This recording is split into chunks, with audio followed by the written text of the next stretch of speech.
How goes it, Big 12 fans? Welcome into the Big 12 First Pitch pregame show brought to you by Tire Pros. Oklahoma State TCU highlight our nightcap game, but first, let's take a look back at a few highlights from earlier today.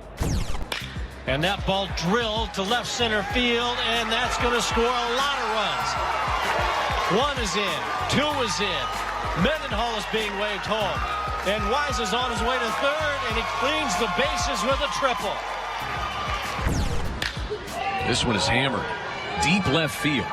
State turns, runs back to the warning track, and it's gone off the wall in the back of the Baylor bullpen. But he cooled a little bit. And he lines this one into left center field, going back to the fence, and that ball is over the fence for a home run. During the regular season, Oklahoma State took 2 of 3 games from TCU in Stillwater. OSU enters tonight's contest with a 38-16 record, which of course includes last night's electric victory. Coming to Connor Costello.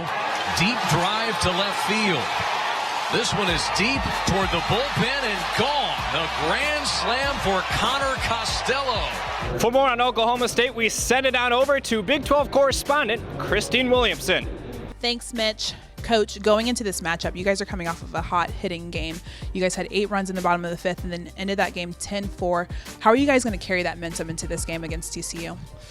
Well, you really don't. You start over, and you just bring the confidence with you from the previous game and use that to feel good about your preparation, feel good about your mindset, and really feel good about each other as a team to trust each other to go out and play hard. But each day's a new day, and this will be a new ball game. We can't carry any of those runs over with us. We got to start fresh and just build on the good confidence that we gained from yesterday's game. All right, so you're going up against this TCU team. Player of the Year, Luke and Baker, hit 5 for 5 yesterday. How do you guys plan on stopping him in today's matchup? Well, you go one pitch at a time and try to put the ball at some different locations and try to keep him off balance like you would any quality hitter. He's certainly a talented guy, and they'll have 8 other guys in the lineup that are all very good as well. So you just go out and play the game we have all year long. A lot of respect for the opponent, but execution of one pitch at a time will get us where we need to go. Awesome. Well, good luck. Luke and Baker. Does the name sound a little familiar to you TCU fans? Well, in case you missed it, the Big 12 Freshman of the Year went 5 for 5 in Wednesday night's game as the Horned Frogs went on to defeat Baylor 12-5.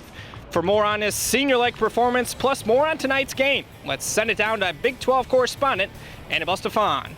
Coach, you said last night in your post-game press conference, in order for the Horned Frogs to win this tournament, you have to have good starting pitching. What are you expecting to see on the mound today?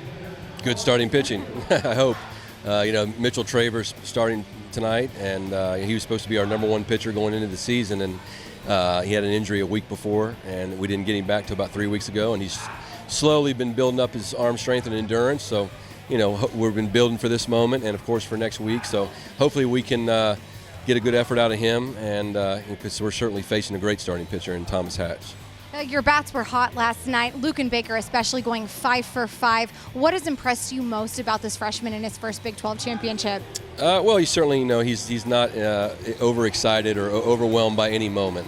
He's played a lot of high-level baseball. He's just a very good hitter. He swings the good pitches and takes the bad ones, and that's what the good ones do. First pitch between the Cowboys and Horned Frogs on a windy Thursday night here in Oklahoma City is coming up next. For the Big 12 Digital Network, I'm Mitch Gerber.